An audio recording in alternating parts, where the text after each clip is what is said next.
give it up for Senator Bernie Sanders. Thank you. Thank you. This weekend, Coachella attendees got a surprise visit, not from Tupac's hologram again. It was none other than Senator Bernie Sanders.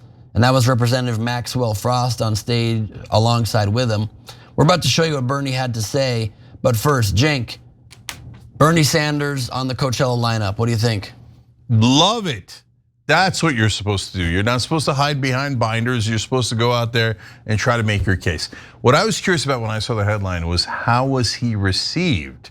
Because I hear that a lot of the young are now watching right-wing media and have all become right-wingers.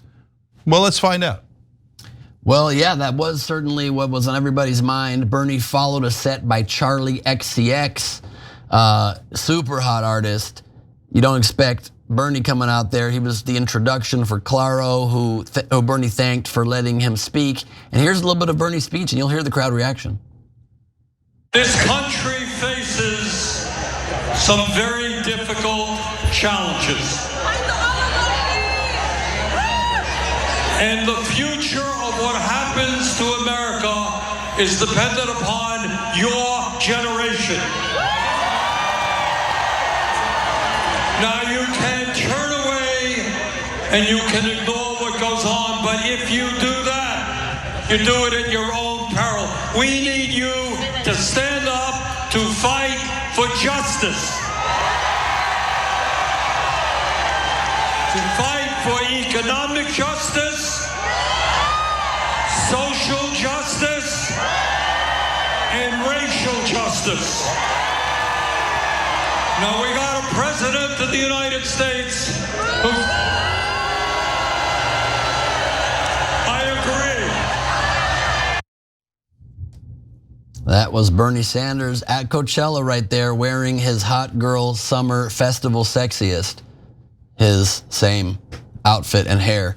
As always, you gotta at least hand it to him for keeping it real. You heard somebody shout, fight the oligarchy. You heard Trump get boos and him saying he agrees the crowd was on his side. Here's a little bit more of his drop-in Coachella set. We have an economy today that is working very well for the billionaire class, but not for working families. We need you to help us to create an economy that works well for everybody, not just the 1%. We have a healthcare system that is broken. We are the only major country not to guarantee healthcare to all people. We need you to stand up to the insurance companies and the drug companies and understand that healthcare is a human right. You also got to hand it to Bernie for going with the tried and true crowd pleasers. You probably would have lost the largely not sober crowd if you then went, and we have to work on the earned income tax credit and make sure that the marginal tax rate is somehow instituted in a way to offset these very irresponsible tariffs that are punishing islands with just penguin inhabitants. Phil would have been like, that is weird. But he did not. He kept with the crowd pleasers. He also told the audience to fight for women's rights, fight the fossil fuel industry, ended his speech by thanking Claro for using her prominence as a public figure to fight for women's rights as well, and to call for an end to the war in Gaza, among other things. So well received, Bernie, legendary moment. Yeah, that was a great moment. So Burning Man meets Coachella. In a sense. Yep. So at least Burning Man. So first of all, I get it. Look, it's Coachella. It's less likely to be a right-wing crowd. Okay. He's not speaking at Stagecoach. That is true. Yeah. But the most important part of this is that Bernie's the one guy in the Democratic Party who understands you got to meet people where they are, right? And he's not afraid of media. He's not afraid of events. He's not afraid of, who knows, man, you go to a thing like Coachella, you get booed, right? Totally. But he's not afraid of it. because he's genuine. And why does the crowd like him so much? Yeah, they like that message, and that's a good message, and that's why most of the young are still very progressive. But more than that, they know he's the one honest guy in politics, and they know he's been saying this all throughout, and they trust him. So he's not a regular politician. He's not smarmy. He's not fake. He's not plastic. If like a regular politician got out there, even if he was a Democrat, I think he'd have gotten booed, right? But Bernie, they love that he showed up, and that almost like, now I'm going to overhype it, right? But it felt a little bit like a seminal moment, like Jimi Hendrix at Woodstock. Okay, yeah, way overhyping, right? But and it's apples and oranges because that was about music and this is about politics. But there's something magical about that crossover when we go on to an entertainment or a pop culture or social arena and make our case like normal human beings. And by the way, credit to the right wing because they did go on shows, not Coachella, but to shows that are more entertainment focused and comedy shows, etc. And the Democrats were worried about it. Oh, well, what will the consultants think? How will our talking points work? And that's the great thing about Bernie. He doesn't give a goddamn about the talking points. He's just gonna go and tell them, we gotta get, you guys better health insurance. We gotta get you universal health care. Because that's what he genuinely believes. And that's why that crowd reacts so well to it, because they know it's genuine. Totally true. Not at all like Hendrix at Woodstock, but yes, yes, it was. It was more like, I don't know, Men at Work reunion tour, making a pop in. It's like Colin Hay or something. But it was a really cool moment for sure. And I agree, people do think that Bernie is genuine. He is genuine. He's not slick and doesn't do the political handshaking you expect. I know firsthand when I was running for office and I went up to him unannounced at an event we were both speaking at in Iowa for the AFL-CIO. I went up and shook his hand and he was like, excuse me, I have to go. And he's like, who was that guy? I don't know, I don't care. Like that's not the way to play it as a politician. You shake hands, you smile, and then you say, who the hell was that guy? But that's not Bernie. He doesn't suffer people when he doesn't want to, and if he's there for a reason, he can do it well. He classically did that when he was running for president, that interview with Cardi B, that conversation that they did together, which was really cool as well. He doesn't need to get dandruff shampoo, it's a side point. He's always got some dandruff popping there on the shoulder. No, it's genuine. He's got genuine dandruff, and he's not afraid to highlight it. I mean, he's not at all slick in those ways, and that is true. I can't imagine Donald Trump in that scenario. Could you imagine he goes out there? It would have been. Well, no, I could imagine it. And I could imagine him getting booed, and I can imagine him saying something incredibly silly, right? What I can't imagine is Joe Biden, right? Hillary Clinton, if we're being honest, or Ted Cruz, like Mitch McConnell. Facts and all that. I could picture Joe Biden attending the festival, lost trying to find the bathrooms. Where's the bathroom? Someone told me there's near the hot dog stand, folks. I'm not joking around. Listen here, joking Jack. Around, folks. Listen, Jack. Okay. You're a dog-faced pony soldier. Oh, am I just talking to an art installation of a dog-faced pony soldier? That makes sense. I'm not kidding around. And listen, I came to Woodstock for a reason. I'm hip. What are you here to celebrate, to dance with the mamas and the papas? Okay, I think that's all we got on Biden. Yep. Way to go, Bernie. Way to represent. Nice job. Love it. Okay, all right. I got time to read one comment for you guys, and I wanted to address this one, so I'm glad we have time for it. James Simmons wrote it on YouTube member section.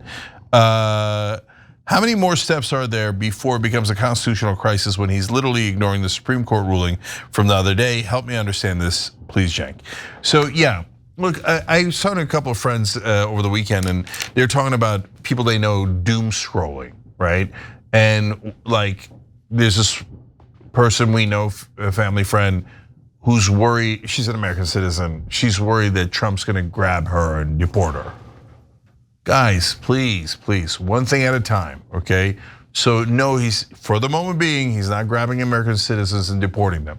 Is it scary that he's saying shit like, yeah, let's get the homegrowns, right? Yeah, it's scary, I get it, right? But don't panic, panic doesn't help, right? So when does he actually cross the Rubicon? So he's been dancing around the edges of not listening to the courts for a bunch of times. The plane's in there, the court tells him to bring it back and he doesn't, right? But the next time he still goes into court, still makes an argument, etc., and then eventually kind of halfway listens, right? And he's doing this dance and he's testing the waters, right? So it's super dangerous times. But the Rubicon is crossed when the Supreme Court says, in this case, they said facilitate a return, and they told it to go back to the lower courts to figure out how, right? So when Stephen Miller is pretending that they won the Supreme Court case, when in fact they lost it, that's terrible, awful. You heard us criticize the hell out of it, etc. But that doesn't cross the Rubicon yet. If the Supreme Court says, okay, that's it, we went through the whole process, Garcia, bring him back right now, or do X or do Y, right? And he goes, no, I'm just not gonna do it. We have a final ruling and I'm not doing it. That's crossing the Rubicon. So at that point, when the president stops listening to the courts, I mean, normally what would happen is you should get impeached immediately, right? But the Republicans control the House. Are they really gonna impeach him? If he doesn't listen to the Supreme Court, especially when they're unanimous with Clarence Thomas and Alito and all those guys, maybe you peel off 2 or 3 Republicans, maybe you get him impeached, but what difference does it make? It's gonna go to the Senate. Are the Republicans really going to convict him and throw him out of office? That seems impossible, but then what does he do? So that's the moment where, things have gone hell in a handbasket. And then we got to figure out, now how do we respond in a way that doesn't make this situation devolve? So we're not there yet, but he keeps testing these nonstop trial balloons, right? And guys, why am I working so hard and at great personal expense at all of these folks attacking us, et cetera, and hurting us? Why am I doing all that? Because the only thing he's going to actually listen to is his voters. So if you can't swing his voters and he doesn't drop to 20% in polling, he doesn't drop to the teens, et cetera, in polling, he doesn't get he becomes intensely unpopular. He loves being unpopular with the left. That's not gonna do anything. He becomes intensely unpopular with his own voters, then maybe that's a way to fight back. That's a way to try to swing the momentum. That's the most logical way, right? But we got to think of 8 different ways to fight back. But right now, panicking and is not helping you, your psychology, your personal peace of mind, et cetera. But trust me, we've got to have an organized. And by the way, the Democrats are just, if you're relying on them for plans, we're definitely screwed. So somebody's got to have to make a plan here and then have our side execute it. And that's another thing I'm worried about. We're never organized. Execute it. It. Not executed. No. So we're never organized, we never agree, we never unite, right? But we've got to unite again in a way that makes sense. If we unite around, okay, now since he's not listening to the courts, we shouldn't listen to the courts, or we should break the law. No, that'll make it way worse, right? You don't want it to devolve. So there comes a moment we're not at that moment yet. It doesn't mean you should relax and not care. No, resistance now is super important because you can't let him get there. If you think you can get there, then like you said, it's almost too late. Yeah, and so that's all of that is true. But again, when you think of resistance, if all you're doing is screaming at him, he loves it. It doesn't hurt him at all, right? He gets to even say to his guys, to his MAGA base, et cetera, look, we own the libs, right? And so they seem to care a little bit less about that these days. I know, again, everybody will be skeptical, but I haven't heard that phraseology in a while, right? Yeah. Because, and it makes sense, once you win a second time, you already owned anybody you needed to own, right? Can you now actually govern, right? Can you actually do something for the average American? And one of the things we should be pounding home all the time is, what has he done for you? Has he actually done anything, right? So he did a good job with getting the border under control and then mangled it with, I'm gonna take innocent people and send them to El Salvador. So just remember, he's gonna pass tax cuts for the rich. He's already cutting Social Security offices. They're having an argument about cutting $800 billion from Medicaid. These are very popular things, Medicaid, Social Security. If we are the protectors of those things, we will win over a much larger portion of the American population. And then we could ask that larger percentage, hey, can you work with us to make sure we get back to the Constitution and back to what this country is supposed to be? Yeah, I totally agree. That's the question that I think Bill Maher really missed in his interview with Steve Bannon the other day. Like Maher, I think he so often has like a great moment and he comes close to like, but he wants to be, I think, liked so much in these interviews that he doesn't like go for the kill. And so when he said to him, you're the one that brought up a third term for Trump, and him flouting the Constitution. And he says, let me read you from the Constitution. He reads the one sentence that says, no man can have a second, more than 2 terms elected to office as president. And he goes, you should have this, gives it to him to keep. And he goes, but I guarantee you he's gonna run for a 3rd time. And then Maher just goes, well, you saw the Constitution I just read to you. He lets it not advance to the important question of, but why? If you claim you care about the Constitution, then why are you saying that? You right now are admitting to the MAGA base that you actually do not care about the Constitution. And if Trump runs a 3rd time, you're admitting that he doesn't either. Like you have to make them understand it in those chunks, and not going to that final step is really a missed opportunity. Yeah. Let alone not asking Bannon why he did a Nazi salute as well at the end of his speech. Yeah, so look, you guys voted to overwhelmingly that we should have Bannon on. Let me go try to do that, because we would ask that question and we will ask that question. Every time you ring the bell below, an angel gets his wings. Totally not true, but it does keep you updated on our live shows.